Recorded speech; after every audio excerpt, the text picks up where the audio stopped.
শীতের সেরা দুধ পুলি। শীতকালটা যেন নানা রকম পিঠে ছাড়া একেবারেই অসম্পূর্ণ। আর এই শীতের ঠান্ডায় এরকম গরম গরম দুধ পুলি আর ওপর থেকে আর একটু করে খেজুর গুড় ছড়ানো কেমন লাগে বলুন তো।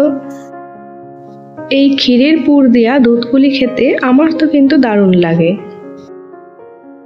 তো আজ আমি আপনাদের সাথে ক্ষীরের পুর দেওয়া দুধ পুলি রেসিপি শেয়ার করব। তো চলুন রেসিপিটা দেখে নেওয়া যাক। প্রথমে আমরা ক্ষীরটা তৈরি করে নেব। তার জন্য একটা প্যান গরম করে নিয়েছি আর তাতে সামান্য পরিমাণ ঘি দিয়ে দিয়েছি। ঘিটা হালকা গরম হয়ে আসলে আমি এর মধ্যে দিয়ে দিয়েছি লিকুইড দুধ। এখানে প্রায় 200 ml মতো লিকুইড দুধ আছে। আর দুধ হালকা গরম হয়ে আসলে এর মধ্যে আমি দিয়ে দিলাম হাফ কাপ মতো মিল্ক পাউডার। যতটা পরিমাণ লিকুইড দুধ নিয়েছি তার অর্ধেক আমি এখানে মিল্ক পাউডার দিয়ে দিয়েছি। দুধ একটু ঘন হয়ে আসলে আমি এখানে দিয়ে দিয়েছি হাফ কাপ মতো চিনি। যতটা পরিমাণ মিল্ক পাউডার নিয়েছিলাম তার থেকে একটু কম আমি এখানে চিনি ব্যবহার করেছি।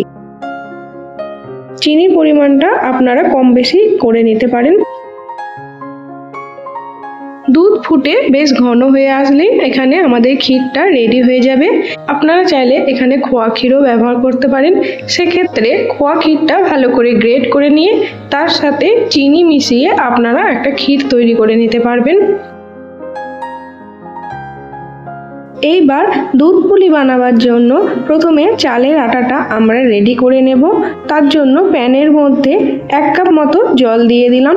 জলটা গরম হয়ে আসলে তার মধ্যে দিয়ে দিলাম হাফ চামচ মতো নুন আর সামান্য পরিমাণ ঘি।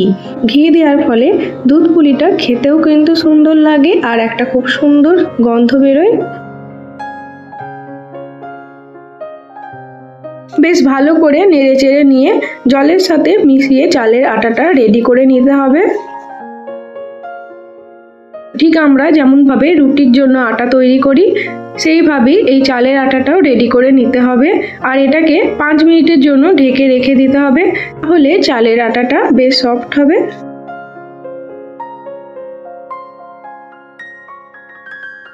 একটা থালার মধ্যে চালের আটাটা নিয়ে নিয়েছি আর এটা গরম থাকতে থাকতেই হাতে করে খুব ভালো করে ডলে ডলে মথে নিতে হবে।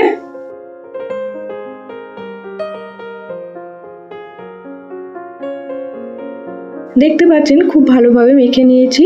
আর যে ক্ষীরের পুরটা আগে থাকতে রেডি করে রেখেছিলাম সেটাও আমি এখানে নিয়ে নিলাম।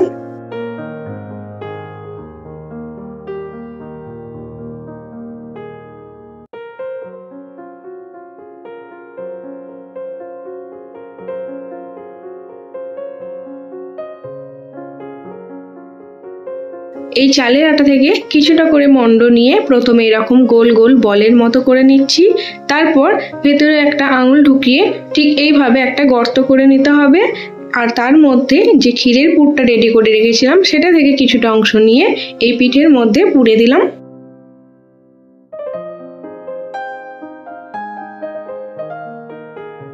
এইবার এই পিঠেগুলোকে 2 দিক থেকে এইভাবে মুড়িয়ে নিতে হবে। প্রথমে আমি যেমনভাবে দেখাচ্ছি ভিডিওতে ঠিক সেইভাবেই আপনারাও পিঠেটা বানিয়ে নেবেন। পর হাতের সাহায্যে হালকা করে চাপ দিয়ে এই পিঠেগুলোকে পাকিয়ে নিতে হবে, তাহলেই দেখবেন পিঠেগুলো খুব সুন্দরভাবে রেডি হয়ে গেছে। দেখতে পাচ্ছেন এই পিঠেটা কত সুন্দর করে রেডি হয়েছে।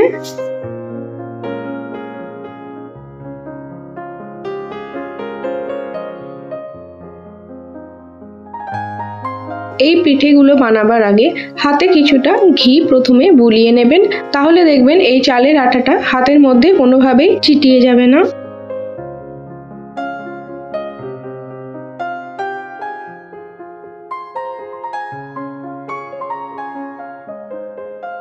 আমি যেমনভাবে ভিডিওতে দেখাচ্ছি ঠিক সেইভাবে আপনারাও এই পিঠেগুলোকে আগে 2 দিক থেকে মুড়িয়ে নেবেন, তারপর হাতের সাহায্যে হালকা করে এইভাবে পাকিয়ে নেবেন, তাহলেই দেখবেন খুব সুন্দরভাবে পিঠেটা রেডি হয়ে যাবে।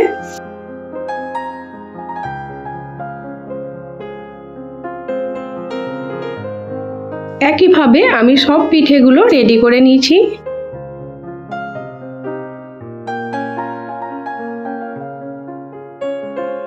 দেখতে পাচ্ছেন পিঠেগুলো দেখতে কিন্তু খুবই সুন্দর হয়েছে। আর ভেতরে কিন্তু খুব বেশি পুর দিয়ে দেবেন না, তাহলে পিঠেগুলো যখন দুধের মধ্যে ফুটবে তখন ফেটে যাওয়ার ভয় থাকে। তাই আমি যতটা পরিমাণ পুর দিয়েছি ঠিক সেইভাবেই পুরটা দেওয়ার চেষ্টা করবেন।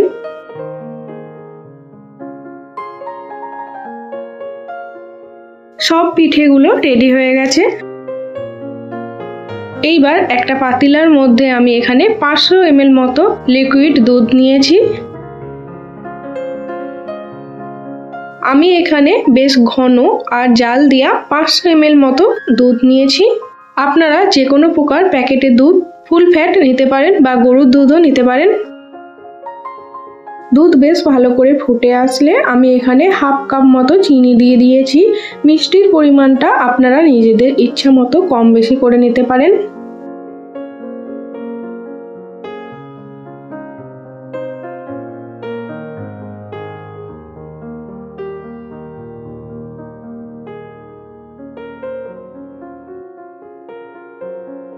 এইবার যে পিঠেগুলো আমরা রেডি করে রেখেছিলাম সেইগুলো এই ফুটন্ত দুধের মধ্যে এক এক করে ছেড়ে দিতে হবে। পিঠেগুলো দুধের মধ্যে দেওয়ার পর সঙ্গে সঙ্গে হাতা দিয়ে নাড়বেন না, তাহলে পিঠেগুলো ছেড়ে যেতে পারে। 5 মিনিট পর দুধের মধ্যে পিঠেগুলো বেশ ভালো করে ফুটে আসলে তারপর হাতা দিয়ে নেড়ে চেড়ে নেবেন, তাহলে দেখবেন পিঠেগুলো আর ভেঙে যাচ্ছে না। দুধের মধ্যে প্রায় 10 থেকে 15 মিনিট মতো পিঠেগুলো ফুটিয়ে নিতে হবে, আর দুধটাও দেখবেন ততক্ষণে বেশ ঘন হয়ে আসছে। এইবার গ্যাসের ফ্লেমটা বন্ধ করে দেবেন। পিঠেগুলো দেখবেন বেশ ভালো করে সেদ্ধ হয়ে গেছে। এইবার উপর থেকে আমি খেজুরের গুড় ছড়িয়ে দিলাম। খেজুরের পাটালিকে আগে থেকেই গলিয়ে নিয়ে একটু ঘন করে রেখেছিলাম আমি। আর গ্যাসের ফ্লেমটা অবশ্যই বন্ধ করে তারপর খেজুরের গুড়টা দেবেন, না হলে দুধ কেটে যাওয়ার সম্ভাবনা থাকে।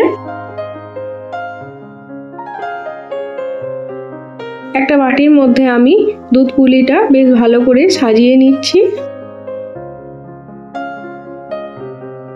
শীতকালে এই ক্ষীরের পুর দেওয়া দুধ পুলি আপনাদের কার কার ভালো লাগে অবশ্যই জানাবেন।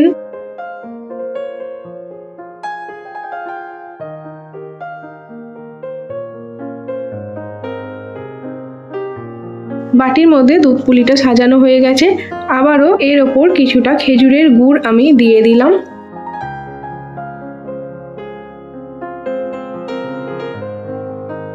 তো আমার এই ক্ষীরের পুর দেওয়া দুধ পুলি রেসিপিটি আপনাদের কেমন লাগলো অবশ্যই কমেন্ট বক্সে জানাবেন, আর প্লিজ আমার চ্যানেলটা সাবস্ক্রাইব করবেন।